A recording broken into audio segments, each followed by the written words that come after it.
Hi, welcome to another episode of Hot Takes. There's been an interesting polling conducted by the Institute of Research and Reforms, and they've asked 2,100 Labour voters, let's say Labour voters at the last general election, do they regret voting for the party? And about a third of them do. Now, if you consider that only 20% of the electorate voted for Labour, and a third of them regret it, well, it's not good, is it? I mean, going forward, that's not enough, I think, to give Labour any hope whatsoever.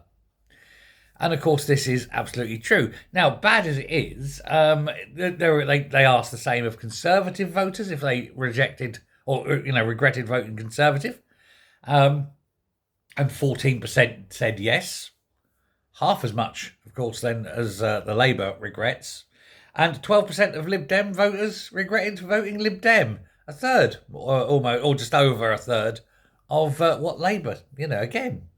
And so while there's many that regret, buyer's remorse for all parties, it's Labour, it's the one that's really, really suffering.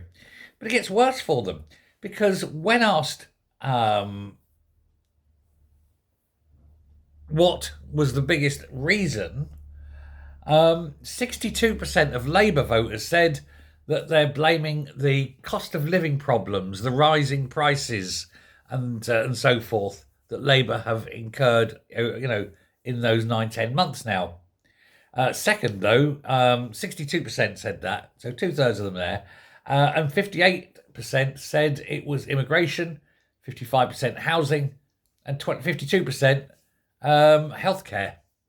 So there's so many reasons why people are choosing not to vote Labour. And going forward, of course, this will get worse as the economy collapses. I've got another story later on today about the economy, so keep an eye out for that. Nearly half of respondents said the government was failing to understand issues around public transport. But, and this is the big one, 3/4 of all Labour voters said the government haven't got a clue and a misunderstanding and mishandling immigration. And that, of course, is why the government are now panicking about immigration and trying to come up with hastily developed plans that have zero chance of ever working, because they were plans invented on the hoof without an understanding by idiots. Thanks very much. Bye.